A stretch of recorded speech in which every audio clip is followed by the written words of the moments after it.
বাঘের ঘাড়ের মধ্যে হাত দিয়া আল্লাহর ওলি হযরত সাহেব কিবলা রহমাতুল্লাহ আলাইহি তিনি বললেন যে বাঘ, তুমি যদি এইভাবে চিল্লাচিল্লি করো তাহলে এইখানে আমার যে বাচ্চারা আছে আমার বাচ্চারা ভয় পাবে। তুমি এখানে চিল্লাচিল্লি করো না, এখান থেকে চলে যাও। যেই ঘটনা প্রায় 50 বছরের বেশি সময় আগের ঘটনা এটা। তখন অবস্থাটা কেমন ছিল আমার ওয়ালিদ মোহতারাম নিজে বর্ণনা করতেছেন যে হযরত সাহেব কিবলা রহমাতুল্লাহ আলাইহি চিল্লা করতে গিয়েছেন। চিল্লা করা, চিল্লা এটা ডিজিটাল চিল্লা না, আমাদের বর্তমানে ডিজিটাল চিল্লা। বর্তমান ডিজিটাল চিল্লার নিয়ম হলো বাজারে বাজারে চক্কর দেওয়া, পেট ভরে খাওয়া দাওয়া করা, রাত দিন সবসময় খাওয়া, আর বাজারে বাজারে চক্কর দেওয়া, গ্রামে গ্রামে চক্কর দেওয়া, এটা হলো ডিজিটাল চিল্লা। আর চিল্লা করার সঠিক যে নিয়ম, আম্বিয়া কেরাম যেই নিয়মে চিল্লা করেছেন, এমনকি আমাদের নবীজিও চিল্লা করেছেন। চিল্লা করতে হয় একটা নীরব নির্জন এলাকায়, গহীন একটা স্থানে, গহীন জঙ্গলে, নীরব নিস্তব্ধ একটা স্থানে, যেখানে কোনো মানুষের কোনো কোলাহল নাই, নির্জন স্থানে ধ্যানমগ্ন থেকে রোজা রাখার মাধ্যমে চিল্লা করতে হয়। রোজা ছাড়া চিল্লা হয় না, পেট ভরে খাইয়া আর বাজারে বাজারে চক্কর দিয়া চিল্লা হয় না। নবীজি চিল্লা করেছেন নির্জন স্থানে ধ্যানমগ্ন থাকার মাধ্যমে, নবীজি চিল্লা করেছেন রোজা রাখার মাধ্যমে।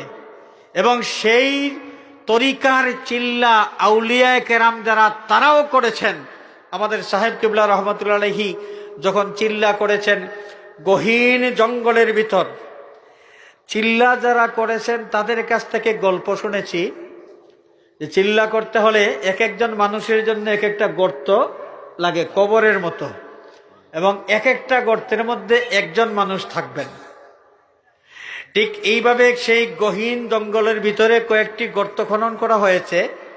এক একটা গর্তে এক একজন করে, সাহেব কিবলার জন্যও একটা গর্ত খনন করা হয়েছে, ওইখানে তিনি, আমার ওয়ালিদ মোহতারাম একটা গর্তের মধ্যে।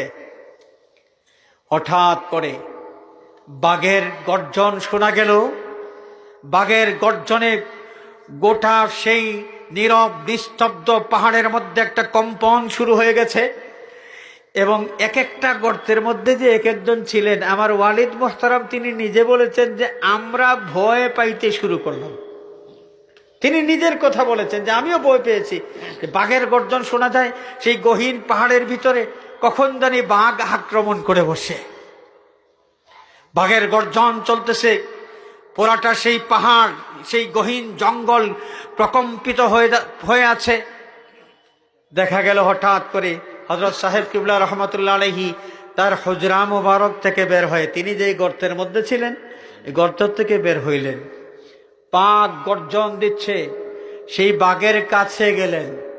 বাঘের কাছে যাওয়ার পরে বাঘের ঘাড়ের মধ্যে হাত মুবারক রাখলেন এবং বললেন, বাঘের ঘাড়ের মধ্যে হাত দিয়া আল্লাহর ওলি হযরত সাহেব কিবলা রহমাতুল্লাহ আলাইহি তিনি বললেন যে বাঘ, তুমি যদি এইভাবে চিল্লাচিল্লি করো তাহলে এইখানে আমার যে বাচ্চা